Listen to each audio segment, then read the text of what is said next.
It only means two things. Finish up. Learn to understand the tactics and the system of the yesteryears. This thing is not showing any signs towards number two. So it is high time now he looks at it more clearly with more strategists and tacticians to tell him that things are cooking. Okay. Frederick, you'll respond to that. Allow me to couple it up with this as we head to towards the last couple of minutes of the program. Let's try and get an understanding to unwrap what that statement by the president meant, in the sense that we have two scenarios here. Let me point them to you. One is Ruto, who was not informed about the Harambee House handshake when the president met Raila Odinga. And when the president addressed the nation on 2nd of May 2018 during a bicameral parliament, he said he adversely used the word I instead of the plural we that he previously used in the State of the Nation addresses. So does it also couple up with that? And going forward, what does it mean for the political mathematics? Ayub, Karl Marx said that what the president was trying to do is to bring legitimacy and legality. I don't agree with that. Remember, the president was elected. The courts nullified his election. They said it is null and void. It means it never happened. And instructed IEBC to go and do that election according to the dictates of the law. They did it. One of the parties absconded. So there's no way that an absentee in an election can legitimize a president who was declared a winner by the institution that is mandated, IEBC, and affirmed by the judiciary, the apex court, which is the Supreme Court. Now, come to what you have just asked. You know, the statements that president has made before of people who are fighting the handshake, as a political party and opposition party, we welcome the handshake because it was a way of lowering the political temperatures. Kenyans need to move on. But we said we would want certain conditions met, like apologizing to the families that lost their lives, compensation, public apologies, that to date, one of the people that is trying to undermine, or rather not undermine, but is trying to come out as a very influential person in this President Kenyatta's government now, has not come out to publicly apologize to the people that he was tearing and pushing in confrontational politics. He hasn't. The president has said there are people who are against handshake, and he has told them he will not succeed.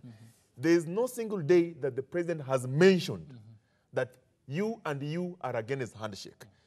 What people and the media are picking is, they're just trying to imagine that it could be so and so. The president has not said. Now, I saw the other day, ODM members of parliament went all wars out, castigating, disparaging the deputy president like he's the person undermining handshake. While the president also said his deputy is undermining handshake. No. We are imagining. But wait, while we are imagining, we should also be aware that this is politics. In political war, you put your enemies closer. The greatest enemy, political enemy of President Kenyatta was Raila Odinga. And by saying so, by bringing Odinga closer, how does that alter the question? That one alters there is a dissatisfaction by the Ruto camp. You see, let me tell you, Ayub, this is a game.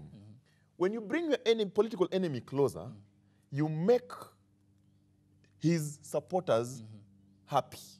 Today, there are so many supporters who are happy about handshake. They don't even know the content of the handshake, but they're happy about it. It has been how many months? They're building bridges. They have not revealed anything. But we want to believe they have got the best interests of this country. Now, when you bring your enemy closer, it makes his supporters or her supporters feel one. And that is the magic that the president used to unite this country. Number two, the people who are in the deputy president camp, I don't think they are feeling threatened. I don't think so. But what is happening is normal, because when you have your wife in your house and then another woman comes in, naturally, naturally, she will not like it. She will have to rebel. But you see, in politics, it's about interest. So the interest of Raila Odinga in the handshake is yet to be seen. Okay. People have alluded that it could be referendum, it could be 2022. He has never said. Okay. What we want to see today, the president said is free to meet any Kenyan. He's even free to meet Dr. Kuro Court. What we are saying, we would want a national conversation where all these leaders, today we are invited as Third Alliance Kenya to attend the prayer breakfast. Unfortunately, the party leader is in Ghana, and I'll be representing in that meeting, after this meeting. What we want those gestures of inviting all leaders to the table and without pointing fingers that you are anti-handshake, you are pro-handshake.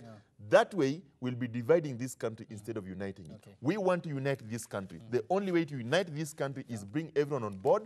Let us fight corruption together. Let us build roads. Let us build hospitals together and stop this issue of 2022. Okay. Some of the people talking about 2022 might not even see the day. And that's what the president did say, that we should stop politicking. It's time for service delivery to the people who elected us. Karl Marx, final thoughts?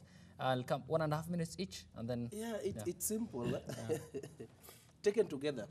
You know, Freddy puts it like he's really trying to be a gentleman. He doesn't want to put it towards, you know. He knows the reality. Who has been campaigning all through? And you know, you can't campaign and at the same time you want to deliver services. Who is this person who feels that his camp is threatened? But you know, one thing I know, I really want to tell Kenyans, let us not be people who are actually always like problems more than solutions.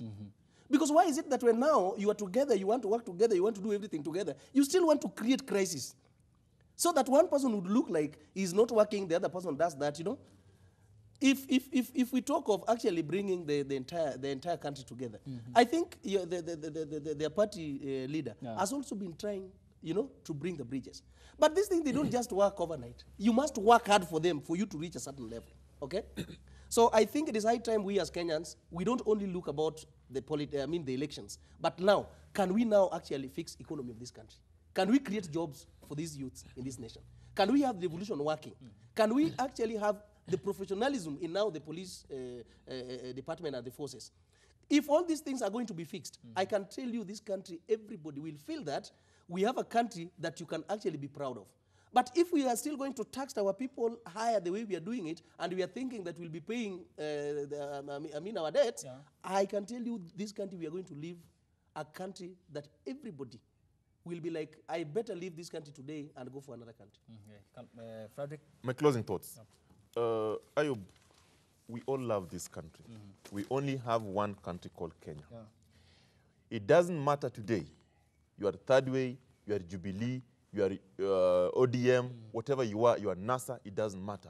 But it matters that when you wake up in the morning, you can meet your bills. It matters that your children go to school. It matters that you get the best health service. It matters that our youth get employment. It also matters that we have a secure country. Why do I say that? I say that because the only way that we can have those basics that a citizen of any country would demand from the elected leadership is by supporting the government, but also telling the government when they go wrong. That is called participation in politics under Article 119. What we are saying, we want the public participation from all Kenyans. When it comes to corruption, let us go out. When it comes to health, let us go out. When it comes to employment, let us go out. Today, we have got people dying because money has been stolen. In hospitals, we have got people dying on the roads because the bridge was not constructed and because the money was stolen. How do we stop that as a country? Politics aside, we will come to politics 2022.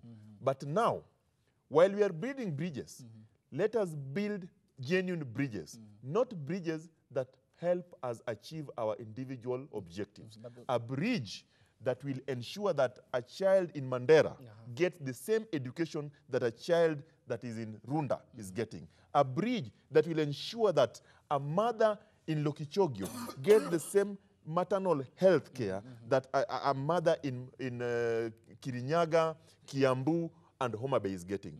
That is the only bridge that Kenyan people want. Okay. And that way, said and done, we shall have a proper country with a legacy. To President Kenyatta, and I repeat to President Kenyatta, the legacy that you need to leave to Kenyans today is the legacy where we fight and end theft of public money. It will destroy your Big Four agenda. It will destroy this country. We have seen how it has killed this country before. We ask you, Mr. President, as the people of Kenya who love you and love this country, please do this country a favor.